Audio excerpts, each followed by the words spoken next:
This Lelland Top video is presented by TVS Jupiter. आपके लिए एक स्कूटर से कहीं ज्यादा है। ये सफर है आपकी सफलता का। देखिए, ये हम सफर के साथ का सफर है, इसीलिए हमने बनाया ये नया जुपिटर, जो है हर स्कूटर से ज्यादा। TVS जुपिटर, ज्यादा का फायदा।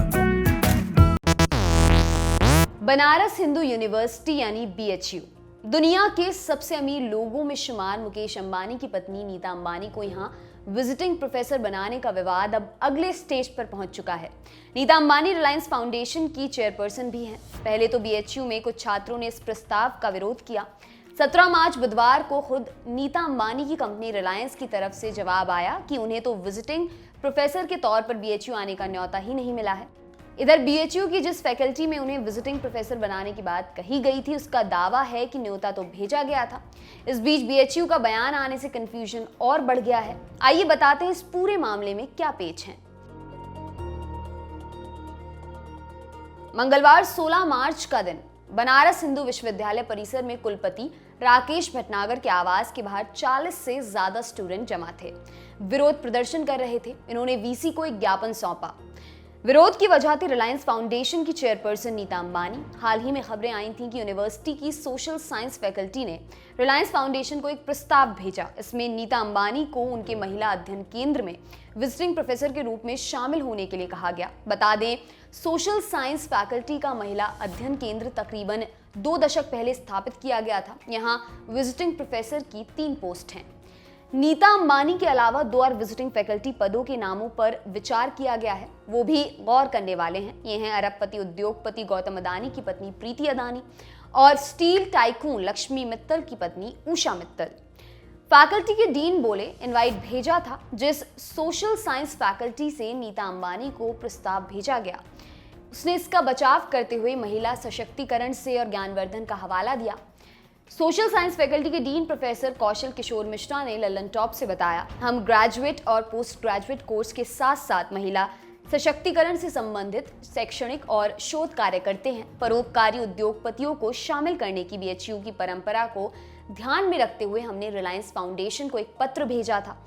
इसमें नीता अंबानी को महिला अध्ययन केंद्र में विजिटिंग प्रोफेसर के रूप में शामिल होने का अनुरोध किया गया था। ऐसा इसलिए ताकि हम उनके अनुभव से लाभ उठा सकें। प्रोफेसर मिश्रा ने कहा कि रिलायंस फाउंडेशन ने महिला सशक्तिकरण के क्षेत्र में बहुत काम किया है। इसी को देखते हुए हमने इनवाइट भेजा था। इधर विरोध प्रदर्शन करने वाले स्टूडेंट्स का तर्क था कि नीता अंबानी को इनवाइट भेजकर एक गलत उदाहरण पेश किया जा रहा है। अगर विजिटिंग प्रोफेसर के तौर पर किसी को लाना ही है तो एक अमीर व्यक्ति की पत्नी को ही क्यों बुलाया जा रहा है? अरुणिमा सिन्हा, बछेंद्री पाल, मैरी कॉम या किरण बेदी जैसे लोगों को विजिटिंग प्रोफेसर क्यों न बनाया जाए?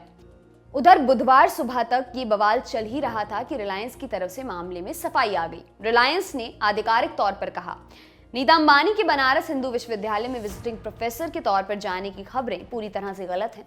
ऐसा कोई भी इनवाइट उन्हें नहीं मिला है। फैकल्टी डीन ने दिखाए लेटर। रिलायंस के इनकार के बाद हमने इनवाइट के इस कंफ्यूजन को दूर करने के लिए प्रोफेसर कौशल किशोर मिश्रा से बात की। उनका कहना था कि ये कहना गलत है कि हमने उन्हें इनवाइट नहीं भेजा। हमने उन्हें इनवाइट भेजा, बाकायदा उसका जवाब भी आया। अपनी बात की पुष्टि करने के लिए प्रोफेसर मिश्रा ने हमें भेजे गए इनवाइट की कॉपी रिलायंस की तरफ से आया जवाब भी भेजा। इनकी तस्वीरें आप देख सकते हैं। जब हमने इस इनवाइट को ध्यान से देखा तो पाया कि मामला भयंकर कंफ्यूजन का भी हो सकता है। फैकल्टी की ओर से 12 मार्च को रिलायंस को लेटर भेजा गया था, लेकिन जिस ईमेल ID contact@reliancefoundation.org पर इनवाइट भेजा गया वे जनरल ईमेल ID है। मतलब ये ईमेल ID रिलायंस फाउंडेशन की वेबसाइट पर हमसे संपर्क करें वाले सेक्शन में दी गई है। इस पर कोई भी ईमेल कर सकता है। इस पर भेजे गए ईमेल का एक ऑटोमेटेड रिस्पॉन्स यानी कंप्यूटर जनित जवाब आता है। ऐसा ही जवाब BHU फैकल्टी को भी मिला था। अब सवाल ये उठता है कि कैसे फैकल्टी से नीता अंबानी को आधिकारिक प्रस्ताव भेजना समझ बैठी। नीता अंबानी या किसी भी उनकी जैसी प्रभावशाली शख्सियत को इनवाइट करने के लिए उनकी टीम के करीबी लोगों से संपर्क करना होता है। रिलायंस से जुड़े एक सूत्र ने हमें बताया कि इस तरह के किसी भी इनवाइट को नीता अंबानी की एक पर्सनल टीम देखती है। पूरी तसल्ली हो जाने के बाद ही उस पर कोई एक्शन लिया जाता है। इसमें कई बार लंबा वक्त भी लग जाता है। उनका ये भी कहना था कि जनरल ईमेल पर इनवाइट भेजने को आधिकारिक इनवाइट नहीं माना जा सकता।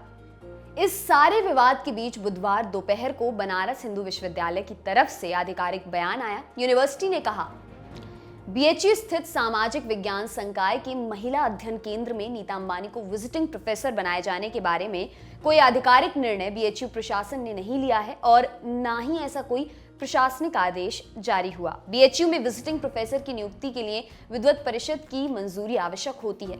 इस मामले में ना तो कोई ऐसी मंजूरी दी गई है और ना ही इस प्रकार का कोई प्रस्ताव विद्वत परिषद के सामने विचार के लिए रखा गया। ऐसे में ये सवाल भी उठता है कि स्टूडेंट्स जब वीसी के सामने नीता अंबानी को विजिटिंग प्रोफेसर के तौर पर ना बुलाने की मांग करने गए थे, तब ये बात साफ क्यों नहीं की गई? तब वीसी ऑफिस ने इस खबर का खंडन क्यों नहीं किया?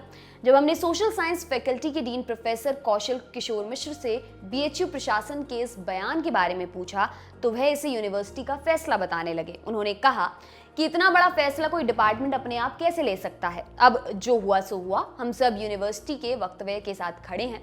बहरहाल इस पूरे प्रकरण से एक बात तो साफ हो जाती है कि देश की प्रतिष्ठित यूनिवर्सिटी में सब कुछ ठीक नहीं चल रहा। बड़े फैसलों पर इस तरह का कंफ्यूजन और बयानबाजी दिखाती है कि यूनिवर्सिटी में अध्ययन अध्यापन के अलावा भी बहुत कुछ सुधार की गुंजाइश है। आपके लिए ये तमाम जानकारी लाए हैं हमारे साथी अमित। मेरा नाम है दिव्यांशी। देखते रहिए दी लल्लन टॉप। शुक्रिया।